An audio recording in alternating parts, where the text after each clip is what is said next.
तलवार के जोर पे शलवार पहन ली थी। तो तुम जब ये मानते हो कि तलवार के जोर पे शलवार पहनी थी, तो फिर औरंगजेब की औलादों की तरह क्यों बकवास कर रहे हो? औरंगजेब बाहर का था, बाबर बाहर का था, अकबर बाहर का था, फिर उनके द्वारा तोड़े हुए मंदिरों को के खिलाफ आप क्यों लड़ रहे हैं? आप उनके वारिस हैं, आप कस्टोडियन हैं। तो या तो तय करो कि आप इस भूमि में थे, आप उस समय 2 रुपए किलो चावल में बिके और आपने भगवान दास से अपना नाम गुलाम नबी रख लिया। कोई संबंध नहीं है। अगर उनसे संबंध नहीं है तो भारत भूमि पर गिनती करके जो 42,000 मंदिर हैं, उसकी लड़ाई तुम लड़ क्यों रहे हो? या बाबर अकबर तुमको कोई पर्चा दे गए थे? लेकिन दोनों में से एक ही बात हो सकती है, या तो तुम उनके वंशज हो तो लड़ो, तो लड़ेंगे, लेकिन फिर ये मत करो हम यहीं के थे। हमारे पूर्वज वो नहीं है जिन्होंने तलवार के जोर से शलवार पहनी थी। हमारा पूर्वज छत्रपति शिवाजी है, संभाजी महाराज है, महाराणा प्रताप है, रानी लक्ष्मीबाई है, जिसने जान दे दी लेकिन अपनी आस्थाओं परंपराओं से कंप्रोमाइज नहीं किया। इसलिए आज उनका कोई वंशज नहीं है दुनिया में, लेकिन तब भी मध्य प्रदेश के धार जिले के एक छोटे से गांव में हम सब उनकी गाथा सुन रहे हैं। जिंदा रहना है तो मरना सीखो। मर मर के जीने वाली कौमें कभी जिंदा नहीं रहती। जिस दिन मरने का फन आ जाएगा, दुनिया आपके कदमों में होगी। इसलिए हमने हर चीज के अंदर शॉर्टकट अपना लिया है। नेताजी आए हैं तो पूजा जल्दी से कर दो। नेताजी खड़े रहो, पूजा उतनी होगी, तुम्हारे चक्कर में आधी नहीं होगी। ये जो बीमारी है, नहीं, आस्था के हिसाब से जो होना है वो होगा। समय है, नेताजी आपके पास बैठिए नहीं, बाढ़ में चले जाइए, आप जैसे 350 घूम रहे हैं।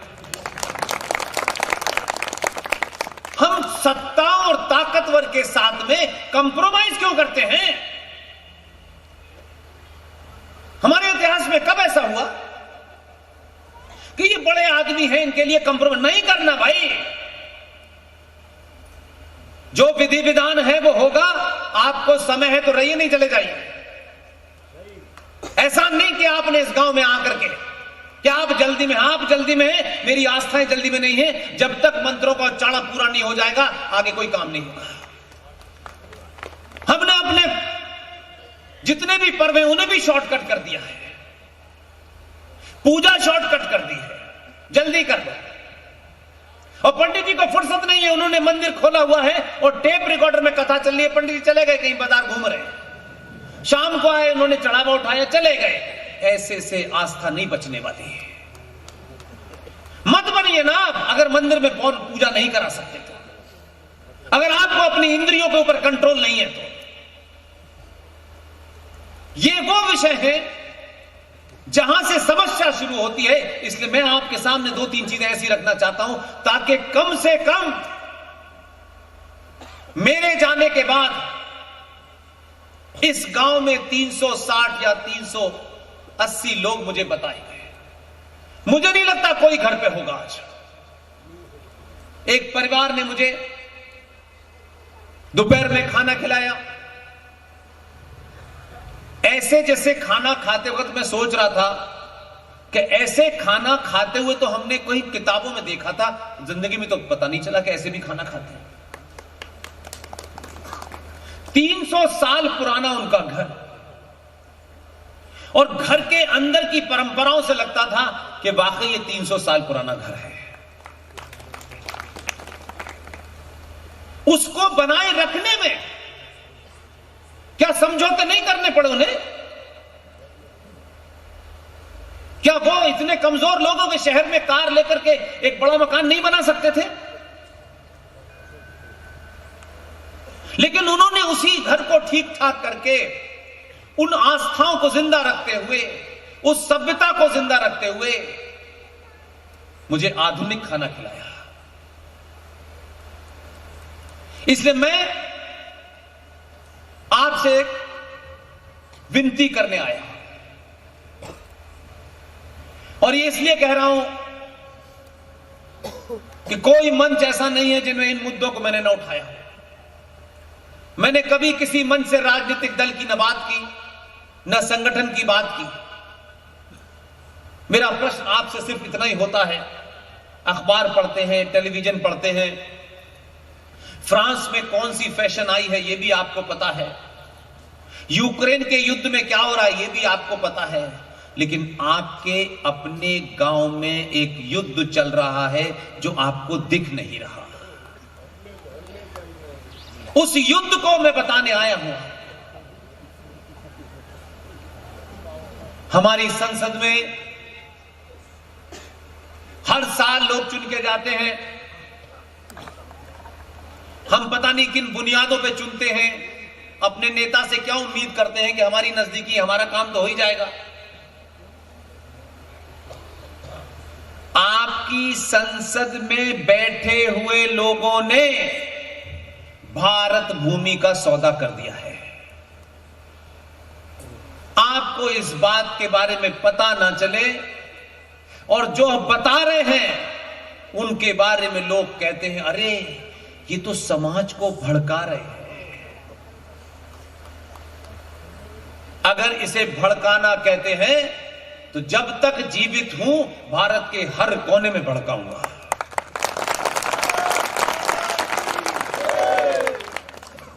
संसद में एक कानून पास हुआ। इस कानून की चर्चा बड़े बड़े प्रवचन देने वालों ने कभी नहीं बताई आपको, बंद कमरे में नहीं बताई, खुले में नहीं बताई। और संचार क्रांति के दौर में ऐसा लगता है कि ये पता न चल जाए कहीं। संसद में एक कानून पास हो गया है। आप सब लोग मोबाइल वाले लोग हैं। मेरे और आपके बीच में मोबाइल के माध्यम से ही मेरी बातें आप तक पहुंचती हैं। सोशल मीडिया के जो हमारे पर्सनल अकाउंट हैं उसमें पुष्पेंद्र कुलश्रेष्ठ के नाम से वेरीफाइड हमारा फेसबुक पेज है। हमारा ट्विटर हैंडल भी पुष्पेंद्र के नाम से है, वो भी वेरीफाइड है। और हमारे कुछ साथी, ये देश भर में जितनी स्पीचेस होती हैं, इनको वी सपोर्ट पुष्पेंद्र कुलश्रेष्ठ नाम की एक चैनल है, उस पर डालते हैं। इस चैनल का हम सिर्फ यही इस्तेमाल करने की कोशिश कर रहे हैं कि अगर यहां 500-700 लोग बैठे हैं तो ये जो स्पीच है, ये जो आपके साथ डायलॉग है, ये जब करोड़ों लोगों के पास जाए तो जिन विषय को हम उठा रहे हैं वो बात करोड़ों लोगों तक पहुंच जाए। इसलिए आपसे मेरी हाथ जोड़ के विनती है, अगर मेरी बात आपको तथ्यों पे, तर्कों पे, फैक्ट पे, लॉजिक पे ठीक लगे और आप उसको 10 सोर्स से वेरीफाई कीजिए। ऐसा मत कीजिए कि मेरी बात को सच मान लीजिए, उसको वेरीफाई कीजिए, रीचेक कीजिए। और अगर आपको लगे कि बात एकदम ठीक है तो सबसे विनती करता हूं, वी सपोर्ट पुष्पेंद्र चैनल को 5 लोगों से कहिएगा कि वो इसको देखें। एक आदमी 5 लोगों से कहे कि भाई इसको सुनो, इसमें से कोई गलती निकालो और हमें बताओ कि यह आदमी गलत बोल रहा है पिछले 10 साल से या सही बोल रहा है। तब तो ऐसी सभाओं का फायदा है। आपने सुना, आप निराश हुए, आप उदास हुए और थोड़ी देर के बाद अपने घर चले गए। हर घर में ये चर्चा हो, मंदिर में ये चर्चा हो, जो आपकी ग्राम सभा है उसमें चर्चा हो, सामूहिक तौर से भी सपोर्ट पुष्पिन पुलसेस पे लगा के देखें और 10 लोग, 20 लोग, 50 लोग एक साथ देखें और उसमें से निकालें कि ये जो बात है ये सच में है भी कि नहीं है। और जब संतुष्ट हो जाए तो एक आदमी 5 लोगों को बताए। ये अपनी बेटियों, बहनों और माओं से भी कह रहा हूं। इतनी खतरनाक है कि मुझे सुनने से पहले आज तक नींद नहीं आई है। अगर आप सच में भारत माता के सपूत हैं और इस भूमि से आप प्यार करते हैं, आपके पूर्वजों की यह भूमि है, तो आपको नींद नहीं आएगी। आप सो गए तो मैं मानूंगा कि फिर आपके लिए आज की रात सिर्फ एक मीटिंग भर थी। युवा बेटियां जरूर देखें, युवा बेटे जरूर देखें कि उनके सामने ये चुनौती आने वाली है। एक बड़े के रूप में मेरी जिम्मेदारी है कि मैं अगर उसको रोक नहीं सकता, न मैं तो अंदर था, मैं तो बाहर खड़ा था और बाहर खड़ा जब से चिल्ला रहा हूं। मुझे चिल्लाते चिल्लाते 12-13 साल होने वाले हैं। आप किसको वोट देंगे, किसको नहीं देंगे, ये मेरा कोई इशू नहीं है, ये आप चाहें। लेकिन जिनको वोट दे रहे हैं वो नहीं बता रहे आपको। इसलिए सत्ताओं के सामने वो बात रखिए जिससे आपकी आने वाली नस्लें सुरक्षित हो जाए। संसद में 1995 में एक कानून में अमेंडमेंट हुआ और 2013 में संसद में उसे पास कर दिया गया। जिनके हक में हुआ वो कभी नहीं चाहते कि भारत के सनातनी हिंदू को यह पता चले। जिन्होंने किया उनको लगा कि अगर हमने बताया तो ये हमसे सवाल पूछ लेंगे। यानी जो शत्रु था उसने अपना काम किया और जो आपके अपने थे उन्होंने भी वही शत्रु जैसा काम किया।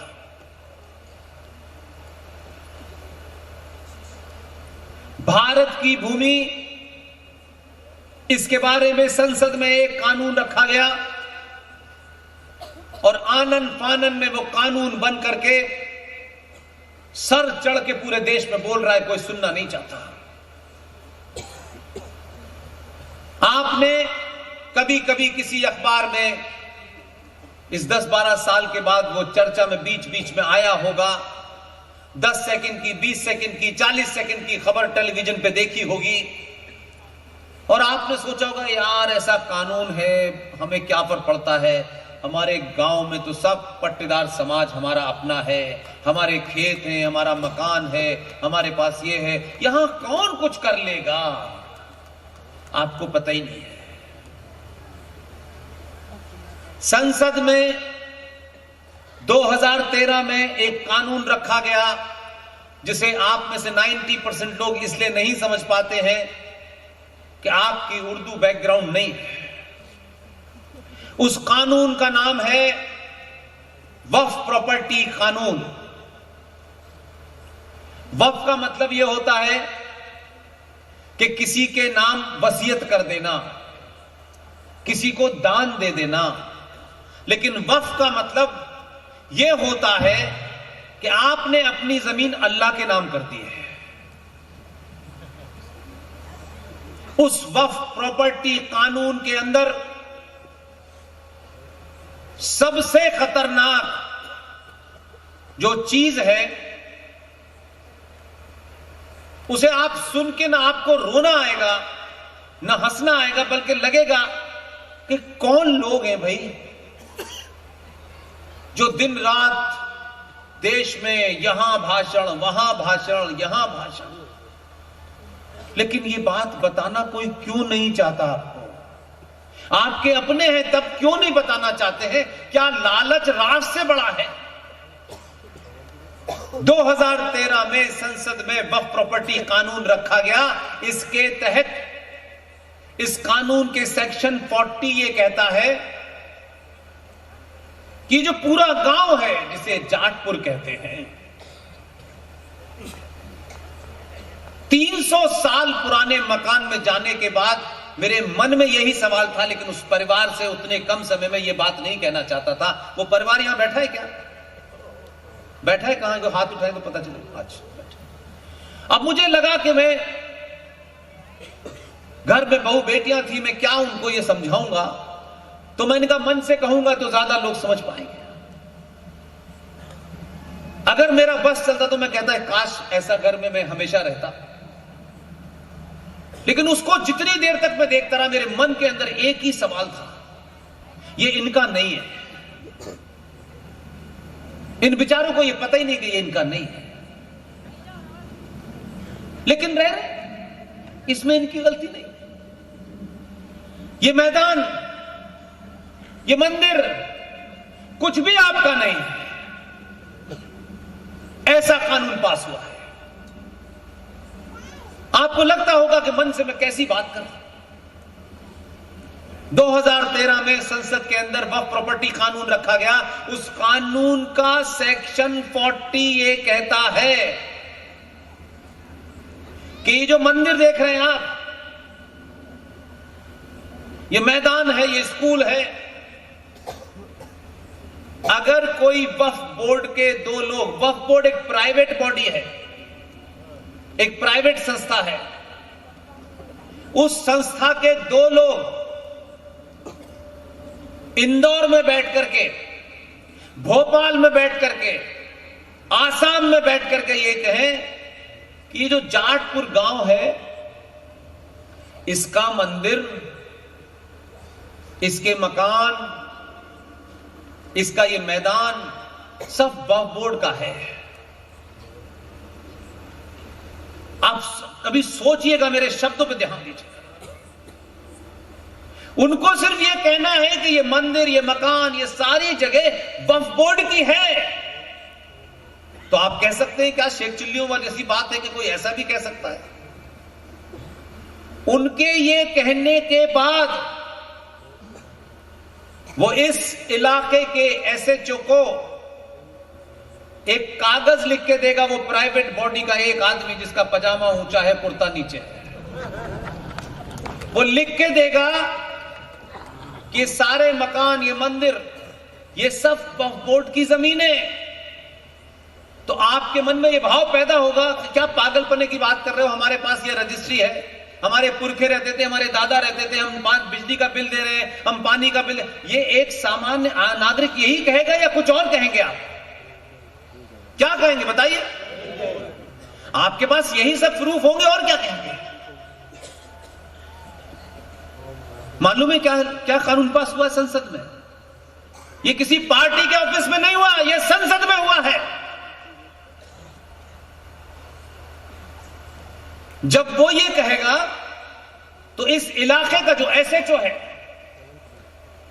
उसको उस कानून के तहत वो आपको यहां आएगा और मंदिर के पुजारी को ये पछड़ी पकड़ाएगा कि ये वक्फ की प्रॉपर्टी आप इसे खाली कर दीजिए। पंडित जी कहेंगे कि भाई ये मेरे दादा परदादाओं के जमाने से है, होगी, वो सब कुछ कागज दिखाएंगे। कानून का सेक्शन 40 ये कहता है उस बोर्ड का कि अगर पंडित जी ने और इस गांव के लोगों ने अपना गांव खाली नहीं किया तो एक टर्म है इनक्रोचर, जिसे कहते हैं घुसपैठिया। संसद ने यह कहा है कि अगर वो मकान, वो मंदिर, वो मैदान खाली नहीं हुआ तो कानूनन वो आदमी घुसपैठिया घोषित हो जाएगा और पुलिस ताकत से आपको इस मंदिर से, इस शहर से बाहर निकाल के खड़ी कर देगी और आप भीड़ की तरह जाटपुर गांव के बाहर खड़े होंगे। इस देश की कोई व्यवस्था आपके साथ नहीं खड़ी है। फिर आपके मन में दूसरा सवाल आएगा कि हम तो बहुत कानून के मानने वाले लोग हैं, तो आप कोर्ट जाने के लिए जाएंगे। कानून में यह कहा गया है कि जिसकी जमीन है, जो आप कह रहे हैं कि मेरी जमीन है, आप उन कागजों को लेके देश की ना हाई कोर्ट में जा सकते हैं ना सुप्रीम कोर्ट में जा सकते हैं। आपको लगता होगा कि आप पागलपने की बात है, लेकिन है ये। आप अपने कागज ले जाकर के, जो वक्फ बोर्ड है, जो मुसलमानों की एक दुकान है, एक संगठन है जो प्राइवेट है, उसके अंदर जाइए और उन मुसलमानों के 5 लोग मुसलमान होंगे, उसमें लोकल एमएलए भी होगा, एमपी भी होगा, मुतवल्ली भी होगा, उन 5 लोगों का एक ट्राइब्यूनल होगा। आप अपनी अर्जी उस ट्राइब्यूनल के सामने दीजिए। यह सुना कभी आपने? हां ना में बताइए। सुना आपने? क्यों नहीं सुना? क्यों नहीं सुना आपने भाई? आपको बाकी चीजें कोई सुनाने आता है तो फिर कैसे पता चल जाता है? आपका इंटरेस्ट नहीं है। आपको लगता है ये मेरा काम थोड़ी नहीं है, सरकार करेगी, हमारा थोड़ी काम है, हमने चुन के भेज दिया है। भारत का राष्ट्रपति भवन, इंडिया गेट, सब कुछ वक्फ बोर्ड की प्रॉपर्टी है। इस देश की टोटल भूमि सबसे ज्यादा रेलवे के पास है, फिर डिफेंस मिनिस्ट्री के पास है,